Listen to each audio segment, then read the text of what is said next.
ये कहानी है रामू की। रामू एक बहुत ही गरीब किसान था। उसके पास उसकी पत्नी का नाम मधु और छोटे बेटे का नाम चिंटू था। रामू बहुत ही गरीब किसान था, पर वह बहुत मेहनती था। वह अपनी खेत में बहुत मेहनत करता, लेकिन बारिश के कारण उसकी फसल खराब हो जाती। इस बार भी रामू ने अपने खेत में जुताई शुरू की। रामू अपने खेत में जुताई कर रहा था और साथ ही उसकी पत्नी मधु उसके लिए खाना लेकर जाती है। और चिंटू कहता है, माँ बहुत भूख लगी है, बापू को बुलाओ ना, खाना खाएंगे। तभी मधु कहती है, जाओ बेटा, अपने बापू को बुला कर ले आओ और वे भी खाना खा लेंगे, बहुत देर से वो खेत में ही लगे हुए हैं। तभी चिंटू अपने बापू के पास जाता है और कहता है, बापू चलो, बहुत भूख लगी है, खाना खाएंगे। रामू भी चिंटू की बात मानकर खाना खाने के लिए आ जाता है। जब तीनों बैठकर खाना खा रहे होते हैं तो मधु कहती है, सुनो जी, इस बार भगवान करे बारिश सही से हो, जिससे हमारी फसल अच्छी हो और हम कुछ पैसे कमा सकें। हाँ मधु, तुम सही कह रही हो, बारिश न होने के कारण हमारी फसल हर साल खराब हो जाती है। अब रामू ने मधु के गहने बेचकर बीज और खाद का इंतजाम किया और अपने खेत में बीज बो दिए। रामू की फसल थोड़ी अच्छी हुई, लेकिन बारिश कम होने के कारण फसल फिर खराब हो गई। अब रामू बहुत उदास हो गया था। वह मधु से कहता है, मधु, अब मेरे पास बिल्कुल पैसे नहीं हैं कि मैं दोबारा बीज लाकर खेत में बो सकूं। तभी मधु अपने जेवर देती है और कहती है, ये जेवर बेचकर तुम खेत में बीज बोने का इंतज़ाम करो। अब रामू मधु के सारे गहने बेचकर फिर से खाद और बीज लेकर आता है और अपने खेत में वो फिर से जुताई करके बीजों को बोता है, लेकिन उसकी मेहनत पर फिर से पानी फिर जाता है, क्योंकि तेज़ बारिश होने के कारण उसकी फसल फिर से ख़राब हो जाती है। तब मधु कहती है, कभी तो बारिश होती नहीं है और अब इतनी तेज़ बारिश हुई है कि इस बारिश ने हमारी सारी फसल ख़राब कर दी। इस बार तो फसल बहुत अच्छी हुई थी। तभी रामू कहता है कि अब तो मेरे पास कुछ भी नहीं है जिससे मैं बीज का इंतज़ाम कर सकूं। तभी मधु कहती है कि गांव के सेठ मनीराम के पास चले जाओ, उनसे कुछ पैसा उधार लेकर तुम दोबारा खेती करो, ऐसे हम हिम्मत नहीं हार सकते। तभी रामू कहता है, अरे नहीं, सेठ मनीराम ने तो पहले ही गांव के कई किसानों की ज़मीन हड़प ली है, उसे तो बहुत ही तगड़ा ब्याज लगाता है। लेकिन मधु नहीं मानती और कहती है, नहीं, हमें एक कोशिश और करनी चाहिए। अब वह सेठ मनीराम के पास जाने की सोच ही रहा था कि मधु कहती है, अभी तुम सो जाओ, सुबह उठकर जाना। अब दोनों सो जाते हैं, लेकिन रामू को तो नींद ही नहीं आ रही थी। वह कहता है कि सेठ मनीराम से पैसा लेना क्या ठीक होगा, वह कभी हमारे खेत को ही ना हड़प ले। लेकिन रामू के पास अब कोई रास्ता ही नहीं बचा था। वह सुबह उठकर मनीराम के पास जाता है। मनीराम रामू को देखकर कहता है, अरे रामू, तुम यहाँ कैसे? सेठ, मुझे कुछ पैसों की ज़रूरत है, मुझे अपने खेत के लिए बीज और खाद लाना है। तभी मनीराम कहता है, अरे हम तो बैठे ही गरीबों की सेवा करने के लिए हैं, बताओ तुम्हें कितना पैसा चाहिए। वह कहता है, मुझे 15,000 रुपये चाहिए। देखो रामू, तुम्हें 15,000 रुपये चाहिए या 30,000 रुपये चाहिए, ब्याज 25% ही लगेगा। रामू कहता है, अरे मनीराम, इतना ज़्यादा ब्याज? देखो, तुम्हें पैसे चाहिए तो लो, नहीं चाहिए तो मत लो, लेकिन ब्याज 25% ही लगेगा। लेकिन रामू के पास कोई चारा नहीं था, तो रामू ने उससे 15,000 रुपये 25% ब्याज पर ले लिए। अब रामू ने अपने खेत में बीज बोए, फसल बहुत अच्छी हुई।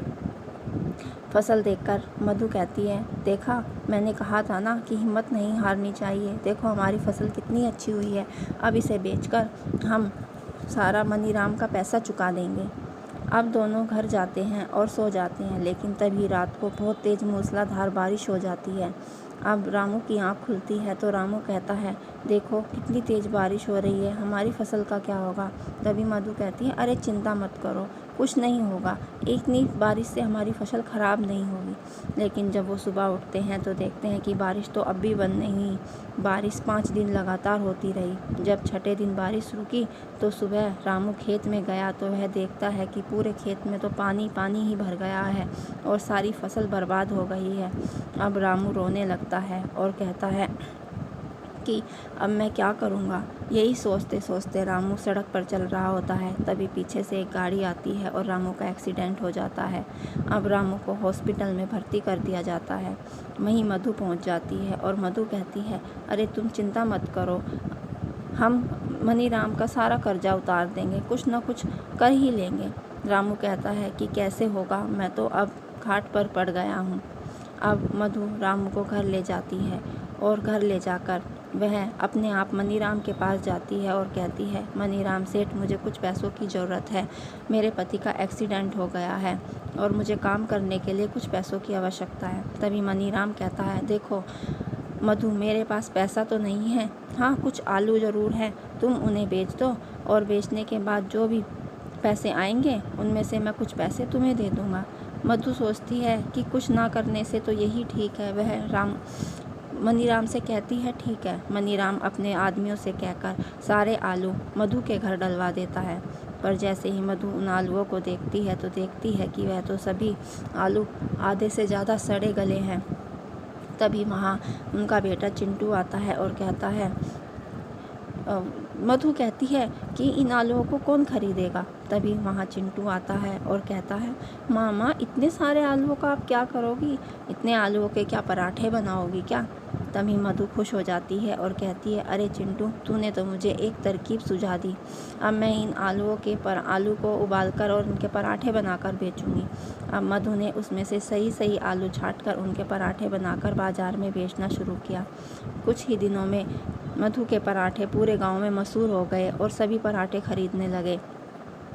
अब सेठ ने देखा, अरे मधु तो काफ़ी अच्छे पराठे बनाकर बेच रही है।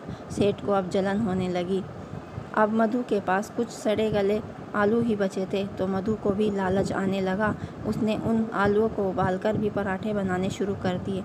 लेकिन तभी रामू कहता है, अरे भगवान, तुम ये क्या कर रही हो, ख़राब आलू से पराठे क्यों बना रही हो। तभी मधु कहती है, देखो मुझे अपने घर के हालात सुधारने के लिए कुछ ना कुछ तो करना ही पड़ेगा और हमें मनीराम का कर्जा भी उतारना है। मैं इन आलूओं में मसाले ज़्यादा डाल दूँगी जिससे लोगों को ख़राब आलू का पता नहीं चलेगा। अब मधु ने ख़राब आलूओं को भी उबालकर उनके पराठे बेचने शुरू कर दिए और पराठे बेचकर मनीराम के पैसे लौटाने जाती है और कहती है, ये लो सेठ तुम्हारे पैसे। तभी मनीराम कहता है कि मुझे और पैसे चाहिए। मधु कहती है, क्यों सेठ, मैंने तुम्हारा सारा कर्जा उतार दिया है, अब किस चीज़ के पैसे। वो कहता है, नहीं, मैं पूरे गांव को बता दूंगा कि तुमने सड़े हुए आलूओं के पराठे बेचे हैं। लेकिन तभी मधु कहती है, ठीक है तुम बता देना, तो मैं भी बता दूंगी कि वो आलू तुमने ही मुझे बेचने के लिए दिए थे। अब मनीराम चुप हो जाता है और कुछ नहीं बोलता। मधु ने जो पैसे कमाए थे उनसे वह अपने खेतों में आलू की ही फसल उगाने लगती है और रामू को कहती है, चलो अब हम अपने ही आलूओं को खेती उगाकर और उन्हें आलूओं से पराठे बनाकर बेचा करेंगे। अब मधु ने अपने खेत के आलूओं के पराठे बनाकर बेचने शुरू कर दिए और रामू के हालात अब अच्छे होने लगे। लेकिन मनीराम को थोड़ा गुस्सा आ गया कि ये तो बहुत पैसे कमाने लगे और अब रामू ने अपने खेत में कुआं भी खोद लिया था जिससे उसकी पानी की समस्या भी हल हो गई थी। लेकिन मधु के मन में अभी थोड़ा लालच था। वह जो आलू थोड़े ख़राब हो जाते उनके भी पराठे बेचने लगी। एक दिन मनीराम गांव के कुछ लोगों को लेकर मधु के घर आता है और कहता है, देखो यह तुम्हें सड़े हुए आलू के पराठे खिलाती है, तुम इसके घर की तलाशी लो। मधु कहती है कि ऐसे तुम मेरे घर की कैसे तलाशी ले सकते हो। लेकिन गाँव के लोग नहीं मानते और मधु के घर की तलाशी लेने लगते हैं। मधु के घर में जैसे ही वो आलूओं को देखते हैं तो वहाँ उन्हें कोई भी सड़ा गला आलू नहीं मिलता, सभी अच्छे आलू होते हैं। तभी गांव के लोग कहते हैं, अरे सेठ मनीराम, तुमने हमारा भी समय ख़राब करा, तुम गरीब आदमियों को क्यों सताते हो, यहाँ तो कोई भी आलू सड़ा हुआ नहीं है। तभी मधु कहती है कि मनीराम को तो सिर्फ अपना पैसा और ब्याज से मतलब होता है, इसे हम गरीबों से क्या मतलब है। यह कहकर गांव के लोग वहां से चले जाते हैं और मनीराम भी वहां से चला जाता है।